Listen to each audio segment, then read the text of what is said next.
సున్నా అనేది కాంగ్రెస్ బీజేపీకి తెలుసు. 8 మంది పార్లమెంట్ సభ్యులు కాంగ్రెస్ కున్నా, 8 మంది పార్లమెంట్ సభ్యులు భారతీయ జనతా పార్టీకున్నా, తెలంగాణకి గత 2 బడ్జెట్లలో దక్కింది సున్నా, ఈ బడ్జెట్లో కూడా దక్కేది సున్నా అనేది స్పష్టంగా తెలుసు. కాబట్టి ఇవాళ కేవలం ఆ అంశం మీదికి, వీళ్ళ వైఫల్యం మీదికి, వీళ్ళ చాతగానితనం మీదికి, వీళ్ళ అసమర్థత మీదికి కేంద్రంతో పోరాడి నిధులు తేలేని మరి తమ వైఫల్యాన్ని కప్పిపుచ్చుకోవడానికే ఈరోజు ఉద్దేశపూర్వకంగా మా నాయకుడు కేసీఆర్ గారికి ఆగమేఘాల మీద ఏదో ఆకాశం ఏదో కూలిపోయినట్టు 2 సంవత్సరాల కిందట విచారణ ప్రారంభమైతే 2 సంవత్సరాల కిందట కేసు పెడితే ఈరోజు కేసీఆర్ గారికి కేంద్ర బడ్జెట్ ప్రవేశపెట్టే రోజు తమ వైఫల్యాల్ని కప్పిపుచ్చుకోవడానికి 8+8 గుండు సున్నా అని రాష్ట్ర ప్రజలు మళ్లీ అంటారనే భయంతో కేవలం ఫోకస్ షిఫ్ట్ కోసమే ఈరోజు ఇక్కడ కేసీఆర్ గారికి ఒక ఆదివారం పూట, అది కూడా విచారణ అని చెప్పి వారు ఎంబడబడ్డారు. నిజానికి ఈ సిట్ ఏదైతే ఉందో వారు చట్టాన్ని గౌరవించలేదు. భారత ప్రభుత్వం పార్లమెంట్ ద్వారా తెచ్చిన బిఎన్ఎస్ఎస్ చట్టాన్ని కూడా వీరు గౌరవించలేదు. అందులో పొందుపరిచిన నిబంధనలు కూడా గౌరవించలేదు. ఆ విషయాన్ని నిన్న మా ఆర్ఎస్ ప్రవీణ్ గారు చాలా వివరంగా మీకు చెప్పారు. సిట్ చట్టాన్ని గౌరవించలేదు, కానీ మేము ఒక బాధ్యత గల పార్టీగా, తెలంగాణ ప్రజల గొంతుగా, తెలంగాణ ప్రజల ప్రతినిధిగా పెద్దలు కేసీఆర్ గారు ఈరోజు సిట్ చట్టాన్ని గౌరవించకపోయినా, రాష్ట్ర ప్రభుత్వం ఆడిచ్చినట్టు ఆడుతున్నా కేసీఆర్ గారు మాత్రం చట్టం మీద, న్యాయం మీద ఉన్న గౌరవంతో పూర్తి స్థాయిలో ఇవాళ విచారణకు సహకరించి, ఆయనకు నిజానికి ఇక్కడ రావాల్సిన అవసరం లేదు. తాను నివాసం ఉండే చోటే నేను విచారణకు హాజరవుతాను అని చెప్తే ఏ కోర్టు అయినా వెంటనే తీర్పిస్తుంది, ఎందుకంటే గతంలో ఎన్నో ప్రెసిడెంట్స్ ఉన్నాయి. కానీ కేసీఆర్ గారు మాత్రం తాను ఏ తప్పు చేయలేదు కాబట్టి, మేము ఏ తప్పు చేయలేదు కాబట్టి నిజాయితీగా ఈరోజు వారు రావాల్సిన అవసరం లేకున్నా, అవసరమైతే న్యాయస్థానాన్ని ఆశ్రయించే అవకాశం ఉన్నా, చట్టాన్ని గౌరవించే ఒక రాజ్యాంగబద్దమైన పదవిలో ఉన్న గౌరవ ప్రతిపక్ష నాయకుడిగా, తెలంగాణ తొలి ముఖ్యమంత్రిగా, గౌరవ ప్రజాప్రతినిధిగా వారు ఈరోజు సిట్కి సంపూర్ణంగా సహకరించారు.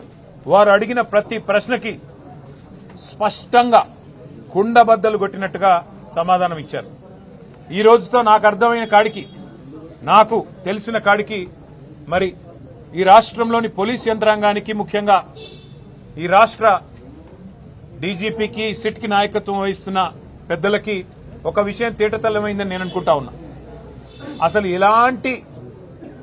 ఎలాంటి తప్పు జరగలేదు అనే మాట స్పష్టంగా ఈ విచారణను నిర్వహిస్తున్న అధికారులకు ఇవాళ తేటతెల్లమైందని చెప్పి నేను భావిస్తా ఉన్నా. ఎందుకంటే నిజానికి ఏ తప్పు జరగలేదు, ఏ తప్పు ఎక్కడా కూడా మా ప్రభుత్వం ఎన్నడూ చేయలేదు. ఎన్నో పుకార్లు, ఎన్నో నీలాపనిందలు, ఎన్నో రకాల కథనాలు, ఎన్నో రకాల అపోహలని ప్రజల్లో సృష్టించే విధంగా గత 2 సంవత్సరాలుగా లీకుల రూపంలో ఇస్తూ ఇవాళ ఈ కాంగ్రెస్ పార్టీ పెద్దలు ఏదైతే పైశాచికానందం పొందుతా ఉన్నారో ఈ రోజుతో దానికి ఫుల్ స్టాప్ పెడతారని మేము ఆశిస్తా ఉన్నాం. మీడియా కూడా దయచేసి నా ప్రార్థన, ప్రతిసారి విచారణ జరగంగానే మీ దగ్గరికి ఏదో లీకుల రూపంలో పంపుతారు. ఆ లీకులను దయచేసి విశ్వసించకండి. ఆ లీకులు ఎటుబడితే అటు బాధ్యతారాహిత్యంగా ఏవైతే ఇవాళ కావాలని, నిజంగానే ఏమైనా చెప్పేది ఉంటే స్పష్టంగా స్టేట్మెంట్ ఇవ్వచ్చు. నిజంగానే ఏదైనా తప్పు జరిగింటే అధికారులు ముందుకొచ్చి చెప్పొచ్చు, మంత్రులు ముందుకొచ్చి చెప్పొచ్చు, బాధ్యతలో ఉన్న వ్యక్తులు ముందుకొచ్చి చెప్పొచ్చు. కానీ మరి కేవలం లీకుల మీద ఆధారపడి మరి ఇదిగో పులి అంటే అదిగో తోక అన్నట్టుగా నడుపుతా ఉన్నారంటేనే ఈ కేసులోని డొల్లతనం బయటపడుతుందనే మాట కూడా నేను మీకు విజ్ఞప్తి చేస్తా ఉన్నా. మరి పరిస్థితులు ఇట్లా ఉంటే, ఒకవైపు కేంద్ర బడ్జెట్లో రాష్ట్రానికి అన్యాయం జరిగితే, కేంద్రం కనీసం ఎంగిలి మెతుకులు కూడా మనకు విధించకపోతే, బాధ్యతలో ఉన్న మంత్రులు, బాధ్యతలో ఉన్న ముఖ్యమంత్రి గారు ఎక్కడుండాలా, ఏం చేయాలి? ఈరోజు మంత్రులేమో కేసీఆర్ గారిని తిరుగుతా ఉన్నారు, ముఖ్యమంత్రి గారేమో గాలి తిరుగుడు తిరుగుతా ఉన్నాడు. విదేశాల్లో విహారయాత్రలు, ఆయన పర్వట్టు కోరికలన్నీ నెరవేర్చుకునే విధంగా కార్యక్రమాలు చేస్తా ఉన్నాడు. మున్సిపల్ ఎన్నికలు ఒకవైపు జరుగుతూ ఉన్నాయి. రేపు చివరి రోజు నామినేషన్ విత్డ్రాల్స్ కి ఇంకా ఇతరత్ర కార్యక్రమానికి బీఫామ్ ఇచ్చేదానికి రేపో ఎల్లుండో. అలాంటి ఈ పరిస్థితుల్లో మున్సిపల్ ఎన్నికల్లో ప్రధాన ప్రతిపక్షంగా మేము ఎక్కడికక్కడ పోరాటం చేస్తుంటే క్షేత్రస్థాయిలో మా ఏకాగ్రతను దెబ్బతీయడానికి, ప్రజల అటెన్షన్ డైవర్ట్ చేయడానికి మళ్ళీ ఈ కాక్ అండ్ బుల్ స్టోరీ ఒకటి తయారు చేసి ఏదో జరిగిపోయింది వాళ్ళ కేసీఆర్ గారిని ఏదో విచారిస్తున్నారు, గ్రిల్ చేస్తున్నారు అంటూ కథనాలు వడ్డించి వార్చిన మరి ఈ ప్రభుత్వ అధికారులు వారికి ఇవాళ ఇతోధికంగా ఆదేశాలు ఇస్తున్న కాంగ్రెస్ పార్టీ పెద్దలు చూస్తూ ఉంటే మాకు అర్థం కావట్లేదు. ఈ అసత్య కథనాలు, ఈ లీకులు, ఈ అబద్దాలు, ఈ అదిగో పులి అంటే ఇదిగో తోక అనే పనికిమాలిన వ్యవహారం అంతా చూస్తూ ఉంటే అసలు ఈ విచారణ ఎవరి ఆధీనంలో జరుగుతుందో మాకు అర్థం కావట్లేదు. ప్రదేశ్ కాంగ్రెస్ కమిటీ అధ్యక్షుడు మహేష్ గౌడ్ గారి నాయకత్వంలో సిట్ ఉందా లేక అధికారుల ఆధీనంలో ఉందా మాకైతే అర్థం కావట్లేదు.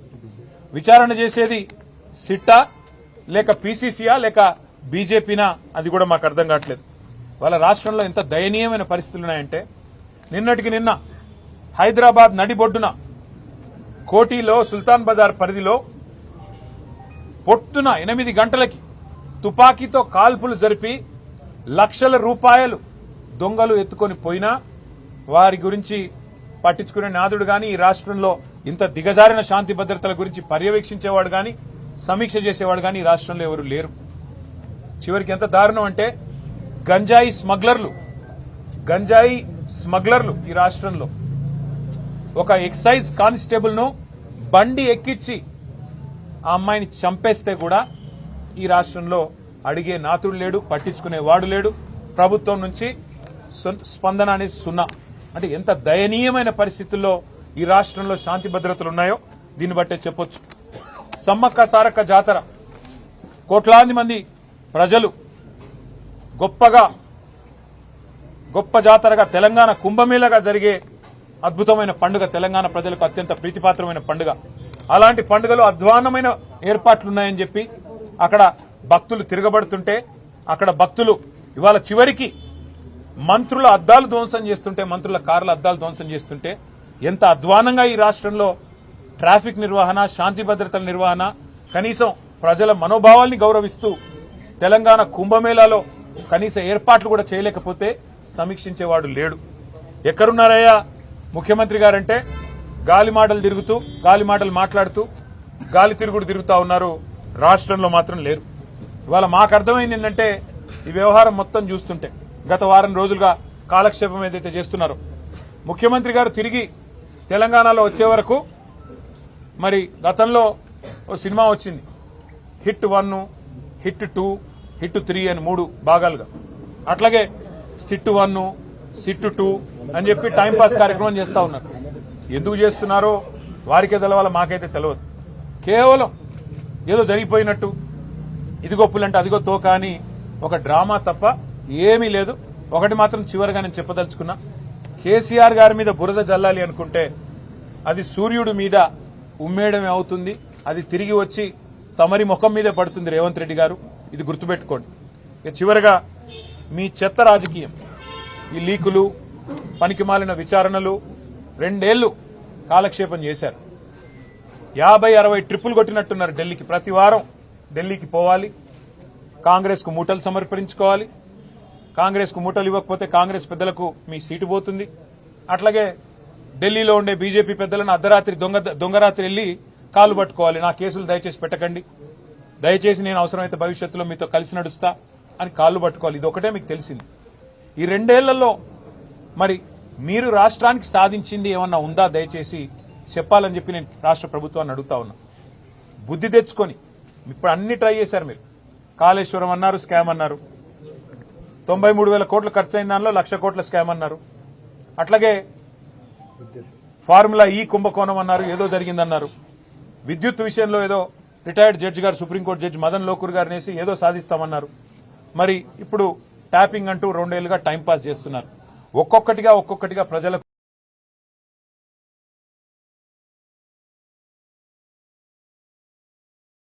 అధికారులే, అట్లాంటిది ఏమీ లేదు, అంతా బోగస్ అని కొట్టేసే పరిస్థితి.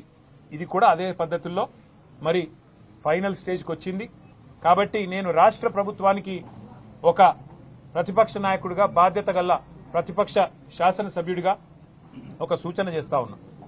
ఇకనైనా మీరు ఈ అటెన్షన్ డైవర్షన్ గేమ్లు ఆపేసి ఇప్పుడు బడ్జెట్ ప్రవేశపెట్టే టైం వచ్చింది. ఇది మీకు 3వ బడ్జెట్. దీని తర్వాత మీకు మిగిలేది ఒకటే బడ్జెట్. ఆ తర్వాత లాస్ట్ ఇయర్ అయితే ఎట్లాగూ ఎలక్షన్ ఇయర్ మీరు పెట్టిన దానికి చిత్తు కాగితంతో గీకి పారేసుకునే దానికి ఎంత విలువ ఉంటుందో లాస్ట్ ఇయర్ మీరు పెట్టే బడ్జెట్ కూడా అంతే విలువ ఉంటుంది. కాబట్టి ఈ 2 బడ్జెట్లు ఏవైతే మీ చేతుల్లో ఉన్నాయో అందులో ఇప్పుడు పెట్టబోయే బడ్జెట్ ఫిబ్రవరిలో పెడతారో మార్చిలో పెడతారో రాష్ట్ర బడ్జెట్. ప్రజలు మీ వైపు చూస్తున్నారు. మీరిచ్చిన 420 హామీలు బలహీన వర్గాలు మీ వైపు చూస్తున్నారు. 1,00,000 కోట్ల బడ్జెట్ అన్నారు. 2 బడ్జెట్లో మీరు 20,000 పెడతామన్నారు. ప్రతి బడ్జెట్లో పెట్టలేదు బీసీలకి. మరి ఈ బడ్జెట్లోనన్నా గత బడ్జెట్లు ఇది కలిపి ఒక 35,000 కోట్లు పెడతారా అని చెప్పి రాష్ట్రంలోని బీసీలందరూ చూస్తా ఉన్నారు. 42% వాటా ఇస్తాం ప్రభుత్వ కాంట్రాక్టులు అన్నారు. మరి పొంగులేటి శ్రీనివాసరెడ్డికి వస్తున్నాయి కాంట్రాక్టులు తప్ప ఈ రాష్ట్రంలో ఏ బలహీన వర్గ సోదరుడికి రావడం లేదు. అందుకే బీసీ కాంట్రాక్టర్లు మీ వైపు చూస్తున్నారు. దళిత బంధు 10 లక్షలు ఇస్తే మేము 12 లక్షలు ఇస్తామని జబ్బలు జరుచుకున్నారు. మల్లికార్జున్ ఖార్గే గారిని తీసుకొచ్చి చేవెళ్లలో ఎస్సీ ఎస్టీ డిక్లరేషన్ పేరిట హడావుడి చేశారు. మరి ఈ బడ్జెట్లోనన్నా అంబేద్కర్ అభయహస్తం పెట్టి రాష్ట్రంలోని దళిత గిరిజన బిడ్డలకి 12 లక్షలు ఇస్తామనేదైతే మాట చెప్పారా ఆ మాట నిలబెట్టుకుంటారా లేదా అని చెప్పి రాష్ట్రంలోని దళిత గిరిజన సోదరులు మీ వైపు చూస్తున్నారు. మైనారిటీలోకి సబ్ ప్లాన్ అన్నారు.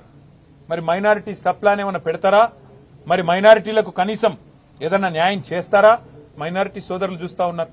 అట్లాగే విద్యా భరోసా కార్డు అన్నారు 5 లక్షలు. మా విద్యార్థులు చూస్తా ఉన్నారు మీ వైపు. మీ 420 హామీలు, మీ 6 గ్యారంటీలు ఆడబిడ్డలు ఎదురు చూస్తున్నారు. మహాలక్ష్మి నెలకు 2,500 ఎప్పుడు వస్తాయని. ఇవాళ మేము మున్సిపాలిటీలో ఇల్లు తిరుగుతుంటే బిడ్డ 2,500 ఎప్పుడు ఇస్తారు అని మమ్మల్ని అడుగుతున్నారు. అబద్దాలు చెప్పింది మీరు, అడుగుతున్నది మమ్మల్ని. ఇది ఈరోజు రాష్ట్రంలోని పరిస్థితి. ఇవాళ రాష్ట్రంలో ఈ పరిస్థితులుంటే మీరు గాలి మాటలు, గాల్లో విహారాలు, సిట్ల పేరిట కాలక్షేపాలు బంద్ చేసి బడ్జెట్ మీద దృష్టి పెట్టండి. రాష్ట్ర ప్రజలకిచ్చిన 420 హామీలు, 6 గ్యారంటీలు, వాటి అమలును ఎప్పటి నుంచి మొదలు పెడతారు? ఈ బడ్జెట్లో ఎన్ని కేటాయింపులు చేస్తారు? మేం మాత్రం మిమ్మల్ని వదలకుండా రాష్ట్ర ప్రజల తరపున వెంబడబడతాం. తప్పకుండా ప్రజల తరపున అడుగుతూనే ఉంటాం. మీరు ప్రజలకు ఎంత బాకీ పడ్డారో బాకీ కార్డుల ద్వారా మేము ప్రతి ఇంటికి మున్సిపల్ ఎన్నికల్లో పోయి వివరంగా చెబుతాం. ఒక్కొక్క రైతుకి మీరు ఇవాళ 60,000 బాకీ పడ్డారు. ఒక్కొక్క పెద్ద మనిషికి, ఒక పెద్ద వయసులో ఉండే అవ్వకు తాతకు మీరు 52,000 బాకీ ఉన్నారు. 26 నెలలకు గాను నెలకు 2,000 చొప్పున. అట్లాగే రైతులకు, మహిళలకు 2,500 చొప్పున 60,000 బాకీ ఉన్నారు ప్రతి మహిళకి రాష్ట్రంలో. ఇవన్నీ కూడా చెబుతాము. బడ్జెట్ లో తప్పకుండా మీరు ఇవాళ కేంద్రం నుంచి సాధించలేని నిధులు 60 సార్లు పోతిరి కదా, వారానికి ఒకసారి గాలి మోటార్లో పోతిరి కదా, చార్టర్డ్ ఫ్లైట్లు వేసుకొని మరి ఇవాళ అమెరికాలో సంచరిస్తున్నారు కదా. ఎవరి అబ్బసొమ్ము ఇదంతా? ప్రజల సొత్తు కాదా? తెలంగాణ ప్రజల సొత్తు కాదా? మీ సోకుల కోసం, మీ విలాసాల కోసం మీరు ఈరోజు చేస్తున్న ఈ కాలక్షేపం ఏదైతే ఉందో ప్రజలు అన్ని గమనిస్తున్నారు. ప్రజలు విఘ్నులు, చైతన్యవంతులు. పెద్ద ఆయన కేసీఆర్ గారిని 2 సార్లు తెలంగాణ ప్రజల చేత ఎన్నుకోబడ్డ ఒక పాపులర్ ముఖ్యమంత్రి. ఇవాళ తెలంగాణలో మనం ఉన్నామంటే ఆ తెలంగాణ సాధనకు ప్రధాన బాధ్యుడు, ప్రధాన నాయకుడు, ఉద్యమ సూర్యుడు కేసీఆర్. అట్లాంటి కేసీఆర్ గారి మీద మీరు చేస్తున్న ఈ చిల్లర ప్రయత్నాలు ఏవైతున్నాయో ప్రజలు గమనిస్తున్నారు. అన్ని గుండెల్లో పెట్టుకుంటారు. సరైన సందర్భంలో కాళోజీ గారు చెప్పినట్టు ఉప్పు పాతర వేసే బాధ్యత కూడా ప్రజలు తీసుకుంటారు. కాబట్టి మా నాయకుడు ఇవాళ ఇచ్చిన సమాధానాలతో సిట్టుకు అన్ని విషయాలు కూడా అర్థమై ఉంటాయి, తేటతెల్లం అయి ఉంటాయి. స్పష్టంగా ఏ తప్పు జరగలేదు, ఇదంతా కాలక్షేపం అని చెప్పి సిట్ అధికారులకు కూడా కళ్ళు తెరుచుకుని ఉంటాయని చెప్పి మేము భావిస్తూ, మరి పొద్దున్నుండి మీడియా కూడా పాపం చాలా ఇబ్బంది పడుతున్నారు. చాలా మిమ్మల్ని కూడా ఇబ్బంది పెట్టారు. 1000 మంది పోలీసులను పెట్టి మిమ్మల్ని నూకుతున్నారు, మా వాళ్ళని నూకుతున్నారు. అసలు 1000 మంది పోలీసులు పాపం ఆ కోటిలో దొంగతనాలు జరిగే కడవ 5గురున్నా దొంగతనాలు జరగవు. క్రైమ్ రేట్ పెరుగుతున్నది హైదరాబాద్ లో, వాటి మీద సోయి లేదు. ఎక్సైజ్ కానిస్టేబుల్లను గంజాయి స్మగ్లర్లు తొక్కుతుంటే సోయి లేదు. ఆ 1000 మంది పోలీసులను అక్కడ పెట్టి రాష్ట్రంలో శాంతి భద్రతలు పరిరక్షించాలని కోరుతూ మీడియాకు కూడా ప్రత్యేకంగా ధన్యవాదాలు. ముఖ్యంగా ఉదయం నుండి మా కార్యకర్తలు గ్రామాన ఈరోజు గర్జించారు, గ్రామాన మరి తిరగబడ్డారు. ఈ ప్రభుత్వానికి బుద్ధి చెప్పే విధంగా గొప్పగా పోరాడారు. సోషల్ మీడియాలో మా సోషల్ మీడియా వారియర్లు, అట్లాగే గ్రామాన మా కార్యకర్తలు, అట్లాగే ప్రతి పట్టణంలో కదందొక్కి మోటార్ సైకిల్ ర్యాలీలు, అట్లాగే రాస్తా రోకోలు, ధర్నాలు, నిరసనలతో హోరెత్తించిన ప్రతి ఒక్కరికి చేతులు జోడించి హృదయపూర్వకంగా ధన్యవాదాలు తెలియజేస్తూ మరి మళ్ళొకసారి మీడియాకు కూడా ప్రత్యేకంగా ధన్యవాదాలు. నమస్కారం.